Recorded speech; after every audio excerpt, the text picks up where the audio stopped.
Agent Bradley Winston woke up to the frantic blaring of his alarm clock, which he'd accidentally set to siren mode the previous night. His heart hammered against his rib cage as he fumbled out of bed, momentarily convinced that his headquarters was under attack.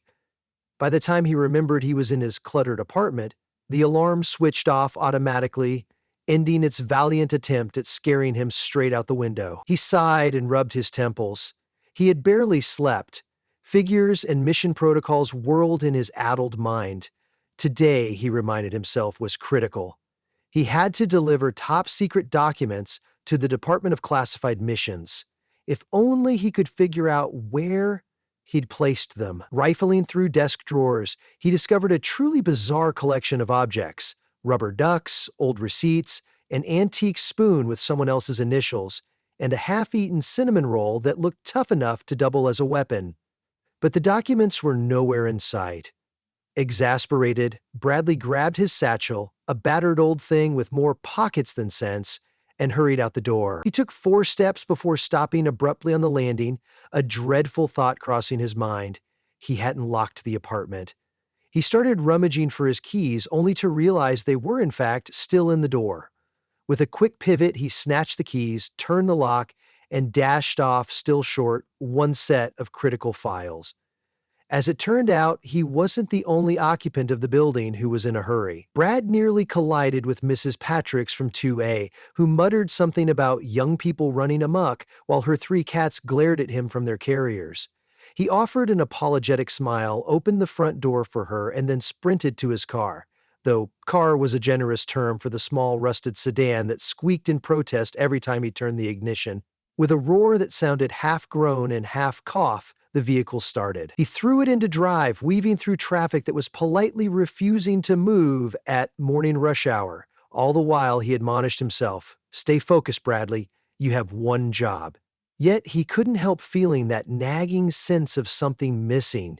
A rather crucial something. The building labeled Department of Classified Missions. The machine was imposing, with tinted windows and a security entrance that demanded not only ID, but also a second form of identification, blood type confirmation, and 2 forms of biometric scanning.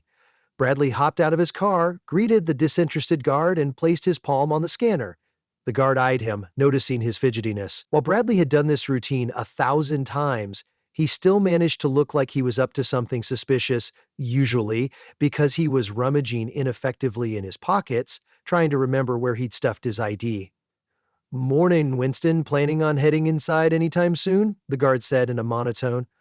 Bradley flashed a sheepish grin. "Just gotta find— Ah, yes, here." He plucked out his ID card from beneath an old gum wrapper. The guard gave him a curt nod, and the massive steel door rattled open.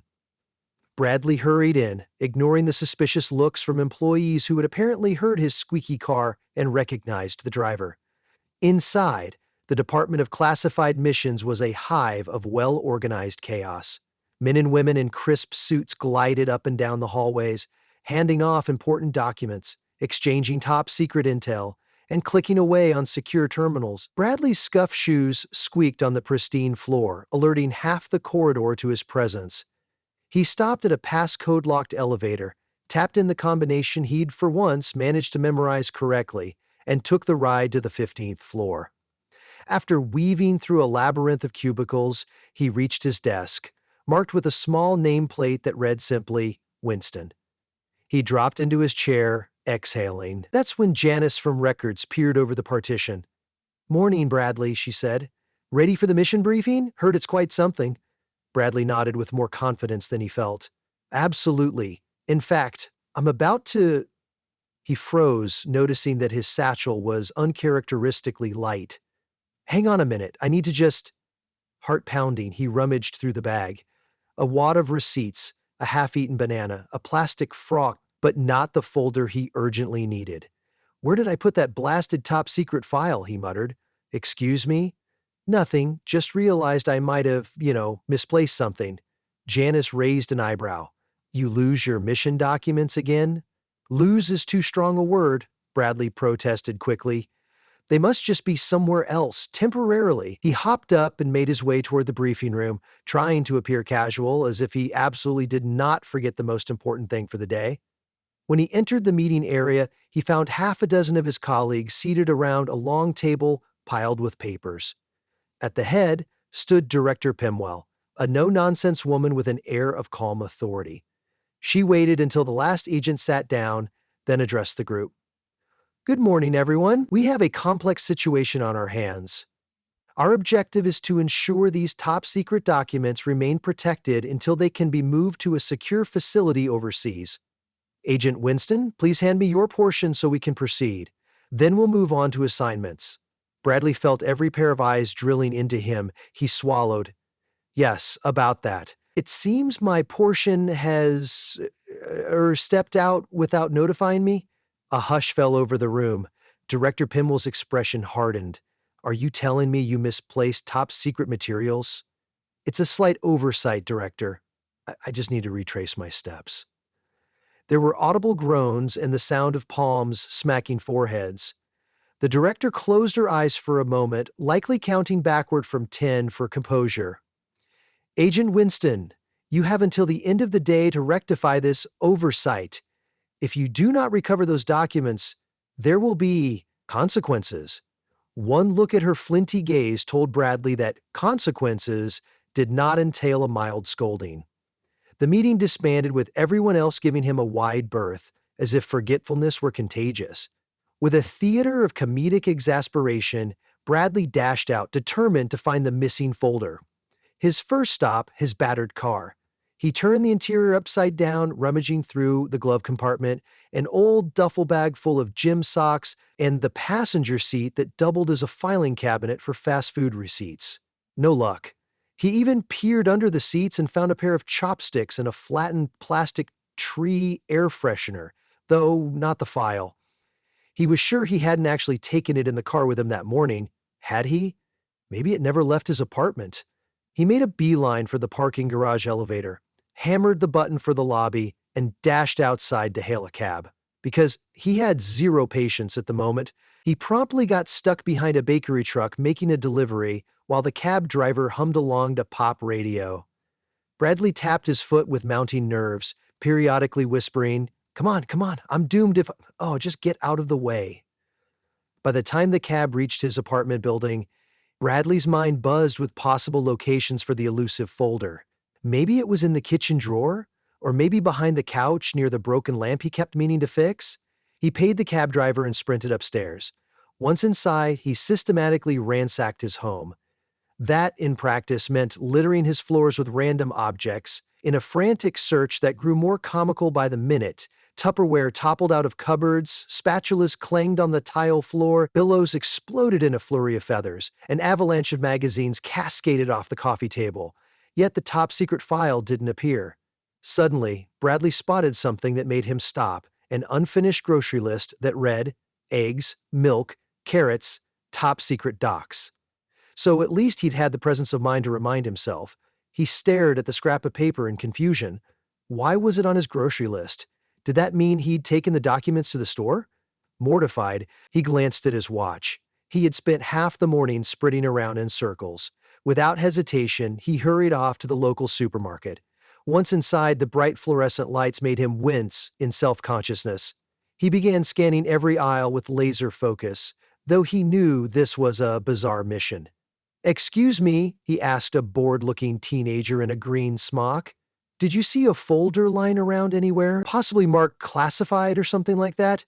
No," the kid replied, as though he genuinely wanted to help, but was also dying of boredom. "You can check lost and found by the exit." Bradley thanked him and bounded toward a bin full of miscellaneous items. Keys, wallets, a pink teddy bear missing an ear, and, at the very bottom, a battered paperback titled International Espionage for Dummies. But no folder. He frowned as an unpleasant idea struck him. Maybe he'd left it somewhere even dumber. As if on cue, his cell phone vibrated. Janice was calling. "Winston, the director's checking in. She wants an update. For your sake, please tell me you found the documents." "Working on it," Bradley said, valiantly trying to sound cheerful. I'll handle it soon. He hung up before Janice could ask any follow-up questions. Resisting the urge to panic, he resolved to systematically retrace his steps. Where had he gone after making the grocery list? He recalled stopping at the post office to mail a birthday gift to his aunt. Perhaps, in his infinite wisdom, he'd accidentally mailed the top-secret folder along with the package. That horrifying image sent him hurrying to the post office. The line snaked all the way to the entrance, moving slower than a snail in a marathon. When he finally reached the service window, he practically lunged at the postal worker, who blinked in alarm. "Hi, sorry, but I was here yesterday and I may have dropped something extremely important," Bradley said, panting.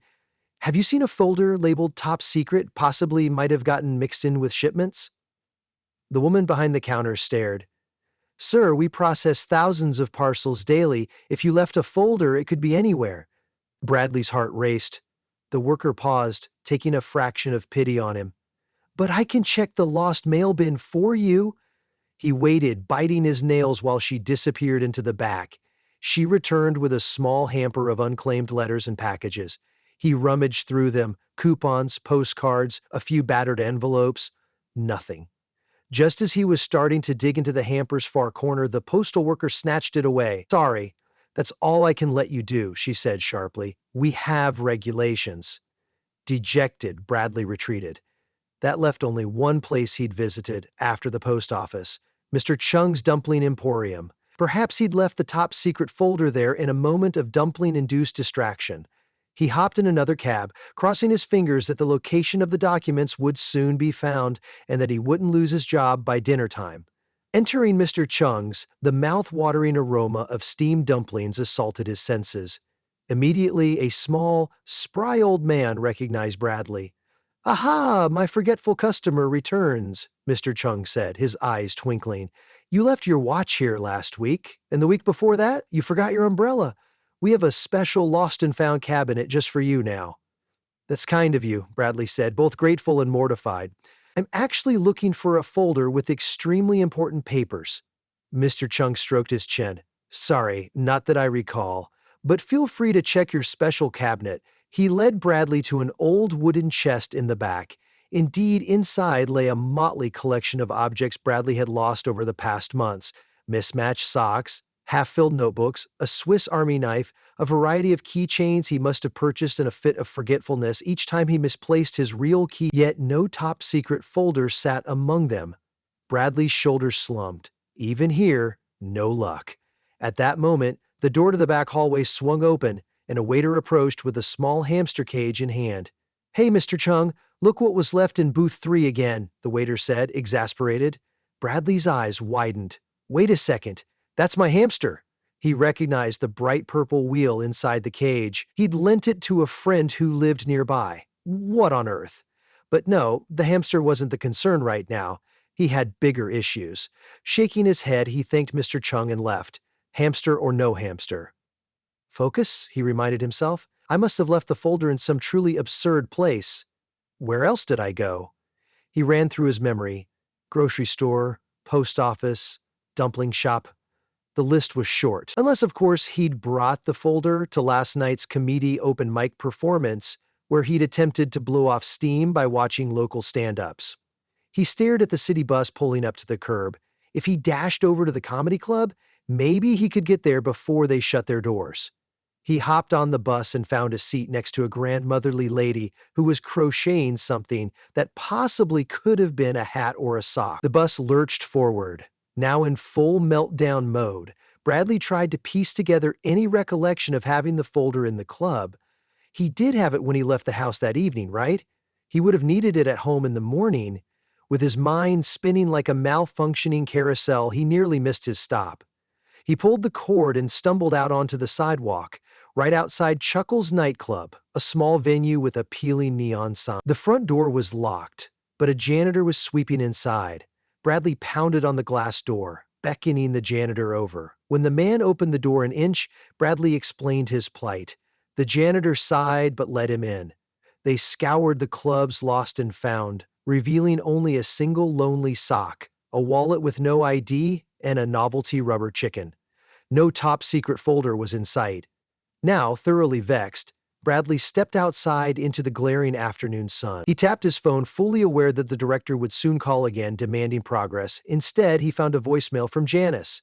Bradley, new intel suggests the documents are not just a typical top-secret file. They're extremely vital. The director says every minute you don't have them is a minute closer to your consequences. Good luck. Bradley nearly dropped his phone. Vital. Why had no one told him that earlier? Probably because they assumed he had enough sense to keep track of them. Taking a moment to breathe, he tried to recall any fleeting conversation he'd had that morning or the evening before. He replayed the moment in his apartment last night, returning from the comedy club, rummaging for a snack in the fridge, placing the folder on the counter. Wait, the memory was fuzzy. Then he'd gotten a call from an old friend. He'd probably wandered around the apartment, folder in hand, while chatting. He might have left it anywhere in the building, or even outside while taking out the trash.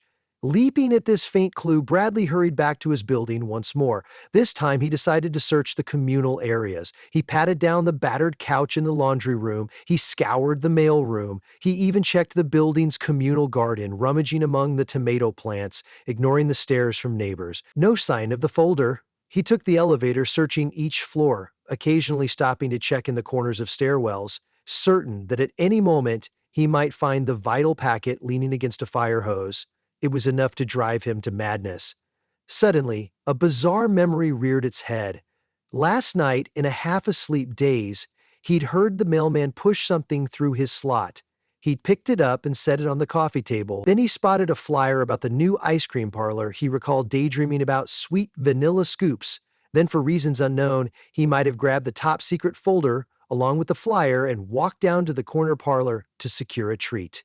The memory blossomed. He distinctly recalled placing something important on the parlor counter as he dug out change from his pocket. At once, he was out the door again. The ice cream shop was only a couple blocks away. With adrenaline pumping, he jogged there, ignoring cars honking and passersby staring at him. Tall neon letters spelled out Frost and Scoops, and inside, cheerful pastel decor met him. A row of customers stretched to the door, half of them children, jumping eagerly at the thought of dessert. Breathless, Bradley marched to the counter. "Excuse me," he exclaimed to the tired but polite team behind the register. "Did I by any chance leave a folder here last night? Top secret in nature?" The employee blinked. "Is that the black one with the weird stamp on it?" "Actually, hey Manny," she waved down a coworker. "Didn't some guy leave a mysterious folder here yesterday?" Manny, a lanky young man with pink hair, nodded vigorously. "Yes." The label said, "Do not lose this document, or else." Freaked me out a bit. I asked the manager what to do with it. Bradley felt a wave of relief so powerful he nearly sagged against the counter. "That's it, thank you. Thank you. So, do you still have it?" Manny scratched his head. "Well, the manager decided it looked too important to toss in the regular lost and found, so we put it in the staff office in the back until the owner came in to figure out what to do." Bradley followed Manny behind the counter, ignoring curious glances from customers. The staff office was little more than a supply closet, filled with boxes of sprinkles, sugar cones, and cleaning supplies. In the far corner lay a small table upon which sat a lonely black folder. Bradley recognized it instantly, even from behind. He wanted to leap for joy. He scooped it up, grateful beyond measure to finally hold the documents that had caused him so much torment. He quickly flipped it open to ensure everything was intact. The pages were in pristine condition, though Manny pointed to a small pink stain on the corner of the cover. "Yeah, that was from a strawberry sample. Sorry about that," Manny said sheepishly. "No problem," Bradley mumbled, scarcely caring about a minor stain. He shook Manny's hand effusively, thanked the other employee, and all but ran out the door. The folder was back in his possession. Now, to get it safely into the director's hands before the day ended. Checking his watch, he realized he had just under an hour until the official close of business at the Department of Classified Missions. He sprinted down the sidewalk, folder clutched tightly to his chest, unwilling to risk stuffing it into his bag and forgetting it again. With quick reflexes, he flagged down a taxi. It stopped, and he hopped in. The drive back was tense. The city traffic seemed intentionally conspiring against him, every light turning red as they approached. Bradley's foot tapped the floor anxiously, the precious folder balanced on his lap. The events of the day replayed in his head. He'd chased it through half the city, made a fool of himself in multiple locations, and nearly had a heart attack in the process. When the taxi finally pulled up to the Department of Classified Missions, Bradley tossed the fare at the driver and bolted from the car. He half expected to find the front doors locked, but to his relief, the guard was just preparing to close up. Bradley skidded inside and headed for the elevator, panting from the dash. He soared up to the 15th floor, ignoring the suspicious glares as he once again squeaked down the corridor. Bursting through the door to Director Pimwell's office, he found Janice, who jumped in surprise. "Oh my goodness, Bradley, did you— folder safe," he panted, waving it triumphantly as though he'd just conquered an ancient temple. Janice's tense composure melted, and she ushered him toward the director's main office door. He knocked, then entered when bidden. Director Pimwell stood behind a massive desk. Behind her, tall windows overlooked the city, the evening sun casting a golden glow. She eyed him sternly, but let a flicker of relief show in her gaze. "Agent Winston, you have it?" "Yes, Director." He extended the folder as if handling a priceless artifact. "I sincerely apologize for the delay. I hope all the contents are in order." She opened it, checking the pages swiftly. "It appears so. You cut it rather close." She paused. "This is vital intelligence, Winston. If it had fallen into the wrong hands, there would be serious international repercussions. Please, for the love of national security, keep better track of documents in the future." Bradley nodded fervently. "Understood, ma'am. This will never happen again." He swallowed. "I'm prepared to accept the consequences." The director's face remained unreadable. "While your carelessness can't be ignored, it seems we've all had days like this. Everyone in the department has misplaced something at one time or another. But your frequent track record of losing items is— let's call it a liability. However, the fact remains, you retrieved the documents before they could be compromised." She tapped the folder on her desk. "I'm issuing you an official reprimand and reassigning you to a different type of mission protocol for a probationary period. You'll be under observation for improvement in personal organizational behavior. Do you understand?" "Yes, Director. Thank you for this chance." With that, the director waved him off and Bradley exited the office. Janice gave him a tight smile, part sympathy and part exasperation. "Keep a better eye on your things, Bradley. For your own sanity," he nodded.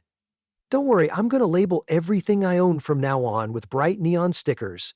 Checking his watch, he was immensely relieved that, for the moment, the fiasco had ended. It was time to head home and unwind, possibly by turning off all electronics and sleeping for a week. As he strolled back toward his cubicle to grab his coat, a wave of exhaustion finally hit. He slumped into his chair for a quick second, mentally going over the day's catastrophes. Rummaging under car seats, harassing grocery clerks, searching for lost mail, intruding on the local dumpling haunt, checking a comedy club's lost and found, rummaging under tomato plants in the building garden, and eventually discovering that the documents had been sitting in an ice cream shop. It was nothing short of miraculous that his day ended with success, albeit a precarious success. His phone rang once more. Hesitating, he answered. "This is Winston." "Hey, Brad," came a familiar voice, his friend who had borrowed the hamster cage. "Just so you know, I dropped off your hamster's stuff at Mr. Chung's because you weren't home. Also, did you happen to find that folder you were panicking about?" A short, breathy laugh escaped him. "Yes, I found it." "Great. I knew you would," his friend replied casually. "By the way, remind me not to trust you with anything important after that fiasco." Bradley almost snorted. "Funny. But yeah, maybe not. I guess a clueless agent can still get the job done, but only at the last possible second." He hung up and sighed contentedly, as if the entire chaos was somehow a comedic routine rather than a serious crisis. Even so, he couldn't deny that at some level the near disaster of misplacing such critical files might serve as a very real wake-up call. With that in mind, he picked up a yellow sticky note and wrote a promise to himself in big, bold letters. Triple check important documents. He slapped the sticky note scribble onto his computer monitor, then added another. Stop bringing secret files near ice cream. Finally, he shoved his phone, wallet, and paperwork into his bag, double-checking everything twice. His eyes flicked over the top secret folder, still on the director's desk behind the glass door. Safe at last. As comedic as the day had been, it might be wise to institute some new organizational habits first thing tomorrow. With that, he left the Department of Classified Missions. Descending the stairs rather than tempting fate with the elevator, he took in the cool evening air and realized how quiet the city had become. Once again, he reminded himself that being a secret agent wasn't always about high-speed chases and espionage. Sometimes it was about keeping track of the most vital items. He slid into his squeaky old sedan and smiled at his own reflection in the rearview mirror, feeling a mixture of exhaustion and relief. Tomorrow, he murmured, pointing at himself through the mirror, no more losing stuff. Or at least, less losing stuff. Then, starting the engine with its customary groan, Agent Bradley Winston drove off into the night, hoping the only thing he might misplace in the future would be his car keys. And maybe not even those, if he was lucky.